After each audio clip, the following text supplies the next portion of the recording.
j'espère que vous allez bien. Aujourd'hui, nouvelle journée à Tokyo. Et cette fois, on part à la découverte de Shibuya.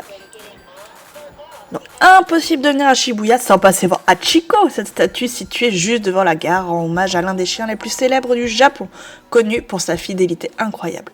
L'histoire d'Hachiko, c'est à la fois magnifique et déchirant. Ce chien appartenait à un professeur d'université qui prenait le train ici, à Shibuya. Chaque jour, Hachiko venait l'attendre à la sortie de la gare, mais un jour, son maître est décédé. Et pourtant, Hachiko a continué à venir l'attendre au même endroit pendant, tenez-vous bien, pendant 9 ans. Cette histoire a tellement touché les Japonais qu'ils lui ont érigé une statue, devenue un des points de rendez-vous les plus connus de Tokyo. Et si vous voulez en savoir plus, je vous conseille vraiment de regarder le film Hachi avec Richard Gere.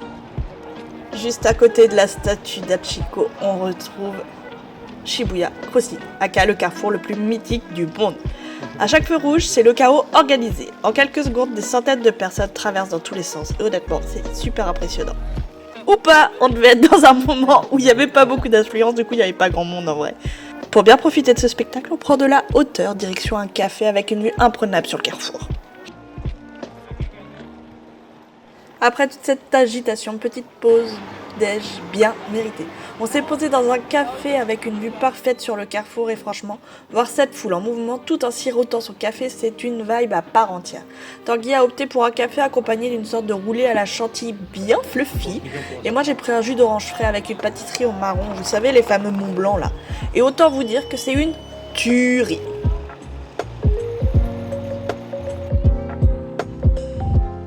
Ensuite, petite session shopping avec le Mario Store, enfin le Nintendo Store et le Pokémon Center. Un peu déçu par rapport à celui de la Skytree, mais le Mewtwo à l'entrée, une pépite. Après l'agitation de Shibuya, on change complètement d'ambiance direction Meiji-Jingu, l'un des temples les plus importants et paisibles de Tokyo. Ce sanctuaire est niché en plein cœur d'une immense forêt, ce qui en fait un vrai havre de paix au milieu des tumultes de la ville. Là, on est parti voir Meiji-Jingu après avoir pété nos mollets à Shibuya. Au secours, en fait. Mais ça va être chouette, là, on est au milieu des arbres. Ça fait du bien après les gratte-ciel.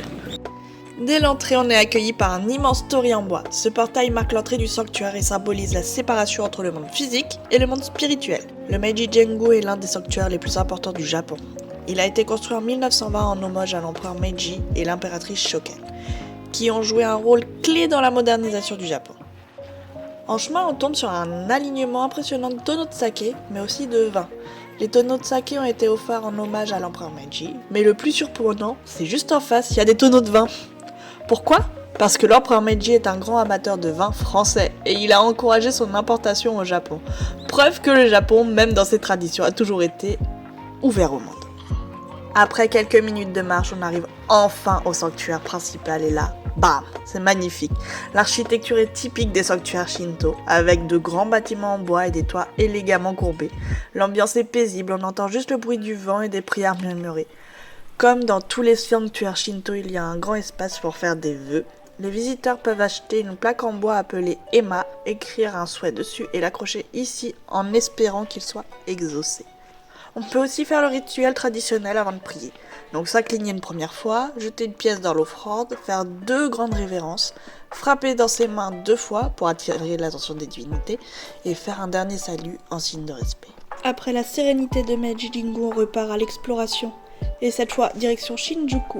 C'est l'un des quartiers les plus animés de Tokyo, connu pour ses néons, ses bars cachés et ses ruelles pleines de charme. Mais on ne va pas dans le Shinjuku ultra moderne, non, on part découvrir des petites ruelles traditionnelles éclairées à la lanterne. Et franchement, l'ambiance est incroyable. On se retrouve dans ces petites allées pleines de charme où le temps semble s'être arrêté. Les lanternes rouges, les petites échoppes, l'odeur de grillade qui flotte dans l'air, c'est exactement le Japon qu'on voulait voir. C'est le genre d'endroit où on pourrait se poser des heures juste pour observer, sentir l'ambiance et profiter du moment. Une vraie carte postale vivante pour le coup.